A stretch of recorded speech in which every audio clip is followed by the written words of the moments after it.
Welcome to the AI Hustle Podcast, the podcast where we break down the latest in AI news, tools, and interview experts helping you hustle and do more using AI.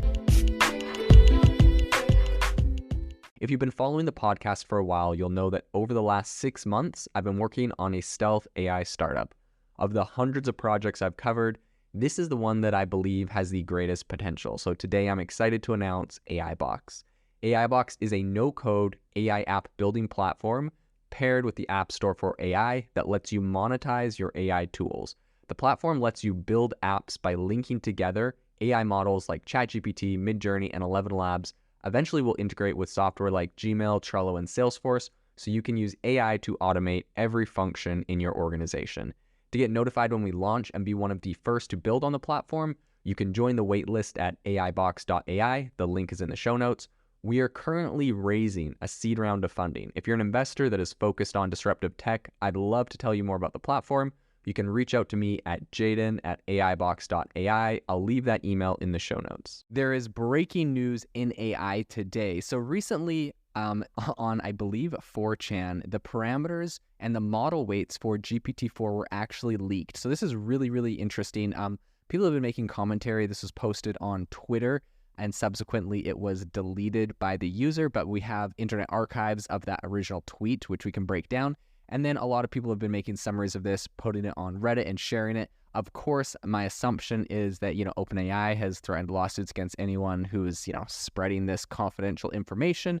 And so that's probably why the original tweets were taken down. On my end, of course, I'm just a commentary on this topic, so I haven't seen any of the leaked data, but I'll talk about the commentary, what people are seeing. And I think this is really interesting based off of the implications we're going to see in AI from this. I think this will be interesting to see. This is kind of like the equivalent of the Coca-Cola recipe being leaked.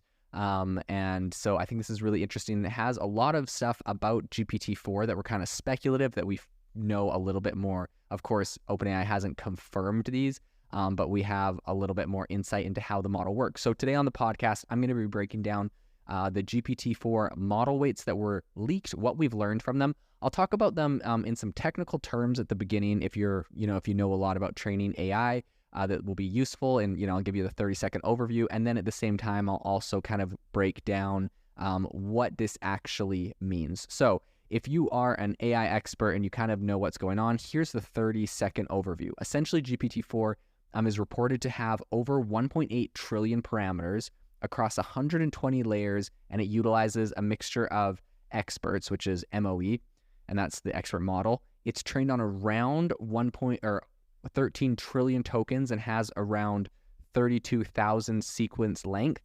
The training cost for it is estimated to be around $63 million, and inference costs are higher compared to previous models. So other details include parallelism strategies, dataset mixtures, and speculation about its performance. That is the 30-second overview on a technical perspective. But if you are not a data scientist training AI models, here's what I think you should know.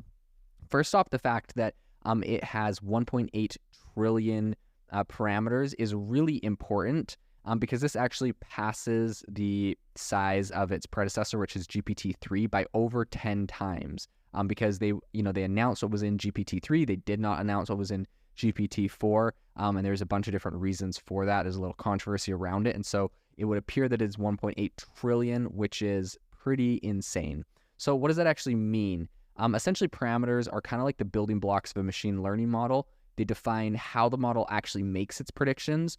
So the more parameters could potentially mean a more sophisticated, intelligent AI, and especially when we see kind of a jump in that size. Part of GPT-4's approach includes what's called a mixture of experts, or an MOE model. And essentially, this is a method of organizing a machine learning model into smaller pieces, or experts, which essentially specialize in different parts of the data. So the strategy is a bit like having, different departments in a company. And in the recent leak, they confirmed that OpenAI was using 16 experts in this model. So, 16 experts at different areas that are all kind of helping to create these responses. One of the crucial points, I think, is the way that these experts are used, or essentially, quote unquote, routed in the model. So while many suggest intricate algorithms for choosing which experts to engage each data point, right? So essentially, you ask it a question, it has to decide which of its expert models to give that question to respond. And so some people say, oh, they're using different complex algorithms for this. But imagine deciding, who in your company is going to handle a question. So it would appear that OpenAI opted for a bit of a simpler approach to this. So an aspect of the GPT-4 model that might seem kind of counterintuitive is that not all of its parameters are used for every task. Only about 280 billion parameters and roughly 560 trillion floating point operations per second, which is T-flops. It's essentially a measurement of the computing speed. But only about 560 trillion of those are used each time it generates a prediction, or, it's called a forward pass. So in comparison, a model without the MOE technique would have to use all 1.8 trillion parameters and around 37 trillion T-flops. So by kind of breaking this down and having 16 of these different quote-unquote experts, or MOEs, they're able to really bring that down. So they're only using 280 billion parameters instead of having to use, the full 1.8 trillion for every single query. GPT-4 was trained on a massive 13 trillion tokens, where tokens, essentially can be thought of as smaller pieces of information the model learns from. So that could be a word or a character in the text. This isn't necessarily a full word. It could be half of a word. And we kind of break those down into tokens. That's just how, these AI models are making the predictions. They're not predicting what full word comes next. They're predicting what piece of a word comes next oftentimes. In any case, that's called a token, and it was trained on 13 trillion tokens. Interestingly, this count isn't based solely on unique tokens. It also includes multiple runs, or what are called quote-unquote epochs, over the same data. So the model went through 2 epochs for text-based data and 4 for code-based data.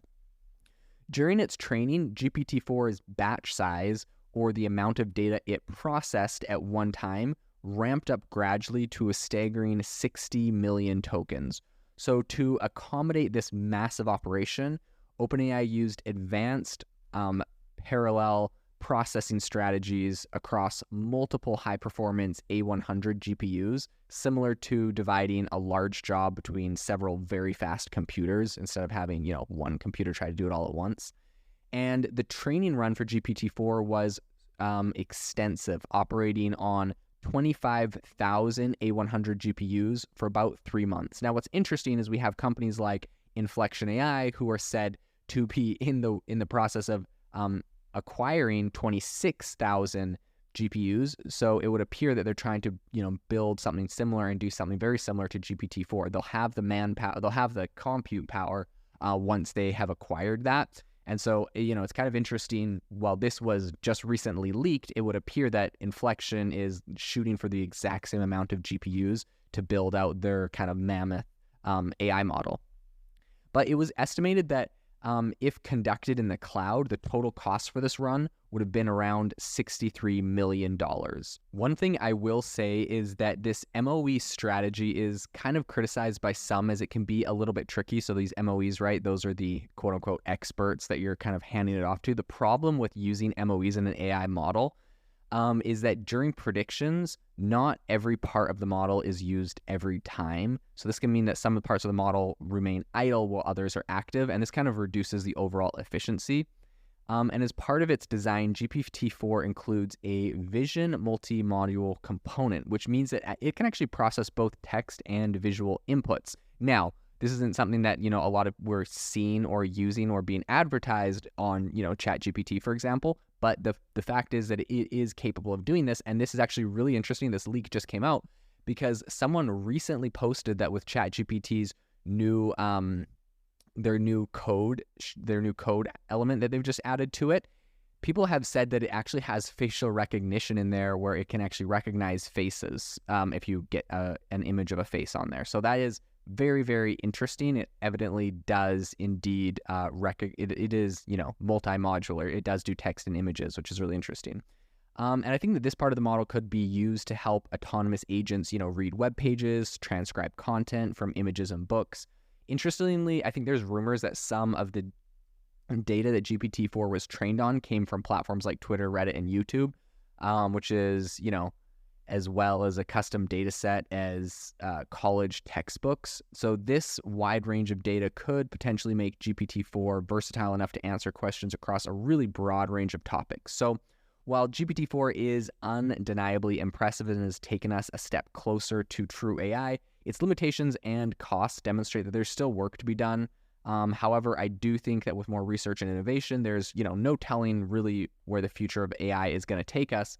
And overall, I think that this is really, really interesting to kind of get a deep inside look at this model that is used by so many people. I'd be curious to see if, the competitors of OpenAI and ChatGPT are looking at this leaked data and are kind of comparing it to their models, how they're doing things, and seeing, what the standard is. Because evidently, OpenAI has raised $10 billion. They've spent a lot of money training these models, a lot of money researching the best ways to do this. And so I think that getting a kind of an inside glimpse into this, even if this data was technically leaked, is very revealing to the overall industry and how, people are approaching these large language models. So it's going to be really interesting to continue following this and seeing if, after a leak like this, OpenAI just comes out and admits some of these weights and models. We've seen similar things from Meta where some of their AI models and some of their code was also leaked. So this will be interesting to see if this continues happening in this industry going forward. If you are looking for an innovative and creative community of people using ChatGPT, you need to join our ChatGPT creators community. I'll drop a link in the description to this podcast.